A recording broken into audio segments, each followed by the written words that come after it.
electrical storm. There was damage to the substation. There was damage to some of our surge protection devices were misconfigured. The generator control circuit had been damaged, which also caused problems initially, that the generator wouldn't shut back off automatically, which it was designed to do. And then there was not a return line on that tank. That would have been another means of mitigation to just let that fuel pump back into that tank. Phase one, we began that work, and that work plan was started while we were doing all this in parallel. We tried to get a contractor on contract to get that initial cleanup underway as quickly as we could, and that leads us to the next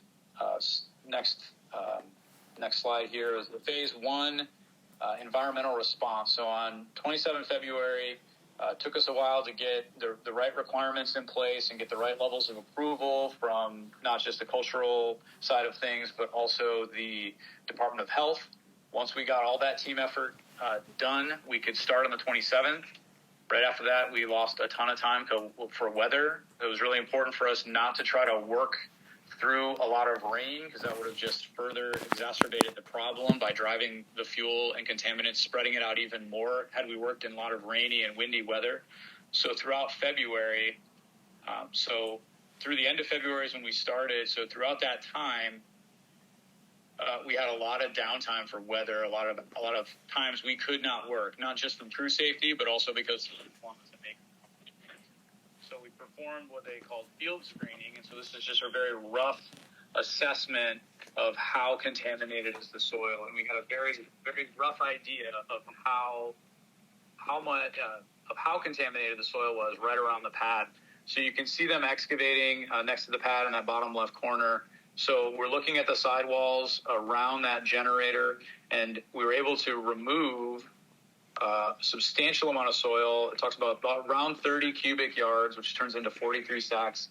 All of that soil is now in these sacks, which are really, really big bags, and that is stored on a paved surface under tarps and prevented from any more of that contaminated soil from spreading anywhere else.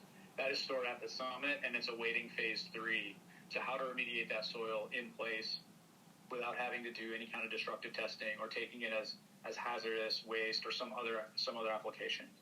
So once we made the trenches, a liner was placed so that we could put clean backfill soil back in the hole, so that it would knock down the smell of anyone that was around. It would make it safe for people to be around the generator, and you wouldn't have the risk of people walking through contaminated soil and further spreading the contamination. So that effort wrapped up just over a month later. At the end of March, we completed that. It's all been backfilled. You can see the complete picture on the back. It's all been backfilled. There's a liner in place to prevent any further contamination from spreading to that clean soil that we placed on top of the contaminated areas. But we also did not find the bottom, and that's really where phase two comes in. As we go to the second phase, this is where we can get into actually getting a much better answer on how much and how deep the contamination went, and then how wide it spread. And so to do this, we're going to do a lot less excavation. We're doing a lot less excavation and going to do borings, which will take a small hole down to deeper depths. So give us an idea of where did the contamination end up in a way that's far less invasive than trying to dig up everything around that generator pad. So that data will then influence how we're going to go about remediating the soil in and around the generator. We just awarded that contract to GSI Pacific. It's a Native Hawaiian-owned organization. We have a rep from their office right here tonight. So we can talk a little bit about what their thoughts are, their plan. We just got them on contract, however, because we needed the outputs from phase one to feed into their statement of work and the amount of stuff, what we needed them to accomplish.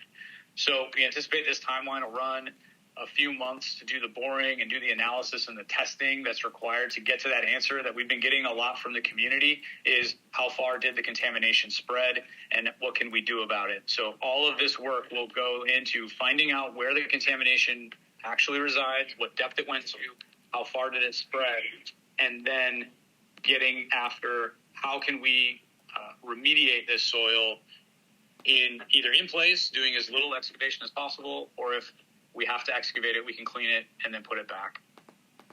So that's all part of that action.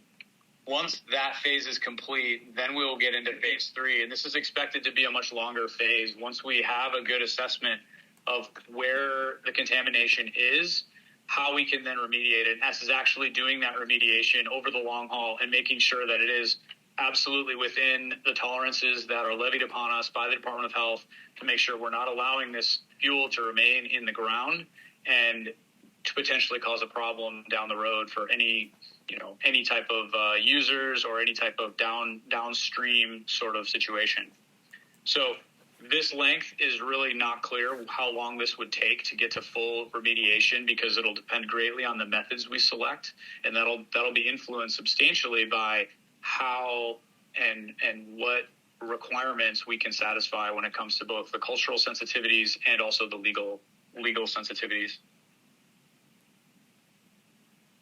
All right. And then the last piece we'll talk about today are just the additional system initiatives. So the way the generator, there were a lot of things about the generator that could have prevented this, or that we, as we look back at this, should have done better. And we're going to do those things as fast as we can, get them on contract and have this work accomplished. So you can see a picture of the generator in the bottom left corner. The green box where the base of the arrow, that's where the generator sits today. So the contamination is kind of around both sides of that generator where it sits today. We're looking at how can we move the generator over into that containment area, where a while back there was another tank in that space. There's really nothing there now. So we can move the generator there and then create almost like a big bathtub, basically, to create a tertiary level of containment around all of the fuel, all the generators, so that even if there's some sort of other catastrophic failure, all of that will be contained in a large tertiary containment.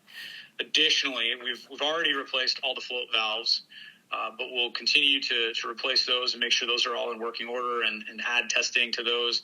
We're going to install a return line so that if even all of the rest of it fails and that pump somehow fails on again, it'll just cycle between the two tanks. And it's a fully closed system, and there's no way for the fuel to get back out. And then in the future, we just estimated about 2 years. It's going to take about 2 years to actually get a whole new generator system. And we're really looking at and then when that gets installed, we'll put in a more permanent tertiary containment when that goes in.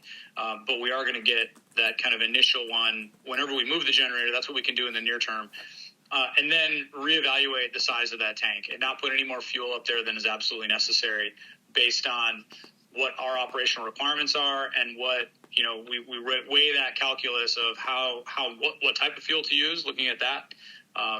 At that altitude, there's only so many options of, based on the temperatures, you can only use certain fuels. Based on the altitude, there's not a lot of oxygen, so there's not as much output from a generator that a generator at sea level would have. So we're looking at all those trades as we look at that replacement generator. Can we use an alternative fuel? Maybe. We're looking at that as a design choice. Could we use some other alternative energies? Solar is being looked at.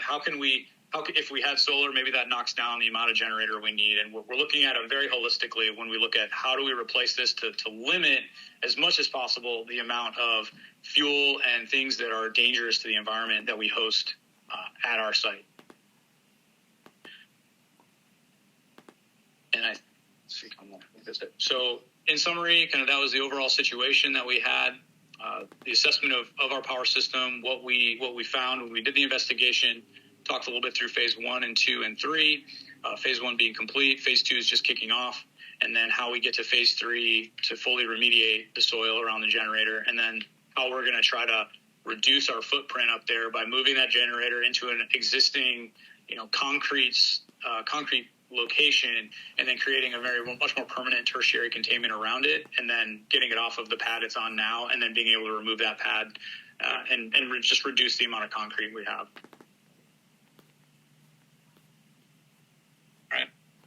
And those are all the prepared things I had. If you have further questions, certainly happy to take them now. We'll open it up. Yep.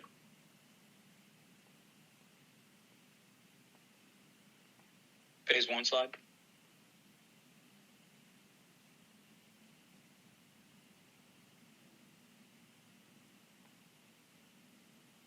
we are going to do coring through that around that area and deeper, and then it'll be to be determined. If we get that generator moved, there would be an option, if that's what makes sense and what the data in phase 2 tells us, if we can get the generator out of there, to then excavate around that pad if that's where the highest concentration is. There's an option to do that. We're not there yet in terms of knowing that that's the best way to go about it that would satisfy the desires. But there's an opportunity to either treat it in place and not, pull that pad up and excavate a ton more soil. If there's a good way to treat it in place, that's going to be the default to limit the amount of excavation that we have going forward. Because that's a really big, messy operation that we really don't want to have to do. Very intrusive. And it's very intrusive and not the ideal case. But if that's the only way to clean the soil, then that's obviously a conversation we'll have to have.